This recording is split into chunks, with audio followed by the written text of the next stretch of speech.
Baby girl जब माँ के पेट में होती है तब उसके अंदर ऑलरेडी मिलियंस ऑफ अंडे रेडी हो जाते हैं। तो ये जो छोटा सा बच्चा होता है माँ के पेट में, वो सिर्फ पहले तो एक सेल होता है, ये सेल आगे जाके इतने सारे सेल्स में डिवाइड होते हैं और उसके अंदर अंडे भी पैदा हो जाते हैं, एग्स भी बनते हैं। वो कैसे बनते हैं वो हम इस वीडियो में देखेंगे। हमें पता है कि बॉयज में जो स्पर्म प्रोडक्शन होता है वो प्यूबर्टी के बाद शुरू होता है, लेकिन गर्ल्स में ये सिस्टम बिल्कुल अलग है। गर्ल्स जन्म के बाद एग्स नहीं बनाती, बल्कि जन्म से पहले ही माँ के वुम्ब में ही उसके सारे एग्स रेडी रहते हैं। कैसे?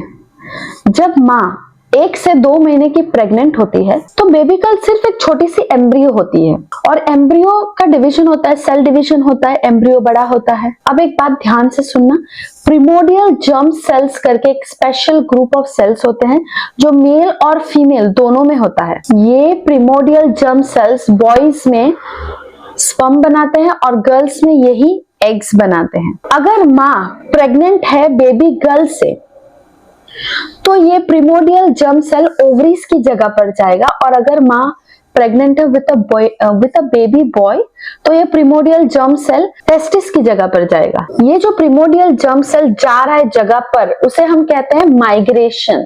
अब फीमेल में जब ये प्रिमोडियल जर्म सेल्स ओवरीज तक ट्रैवल करते हैं तो ओवरीज ऑलरेडी डेवलप हो रहे होते हैं एक बच्चे में।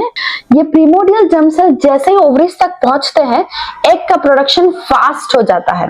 प्रेगनेंसी के 6 वीक्स से लेकर 5th मंथ तक ये primordial germ cells fast multiplication करते हैं और एग्स का नंबर 6 to 7 मिलियन पहुंचा देते हैं, मतलब 60 to 70 लाख पहुंचा देते हैं।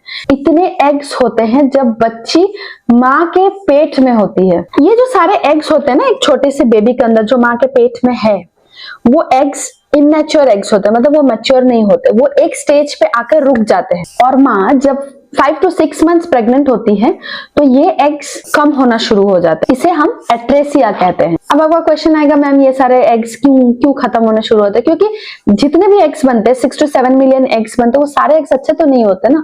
कुछ पुअर क्वालिटी एग्स होते हैं, कुछ वीक एग्स होते हैं, कुछ के डीएनए में गड़बड़ होती है। जो हेल्दी एग्स है वही बचते हैं और जो ये सब एग्स है वो सब डीजेनरेट हो जाते हैं, बॉडी उसको अब्सॉर्ब कर लेती है। मतलब बॉडी भी कैसे अब्सॉर्ब करती है? ये सारे एग्स जो डीजेनरेट हो जाते हैं बॉडी उसे अब्सॉर्ब करती है और एग्स का सारे न्यूट्रिशन जैसे प्रोटीन हो गया, fats, amino acids, enzymes, DNA, वो सारों को बॉडी ले लेती है वापस। अलग ही सिस्टम है बॉडी।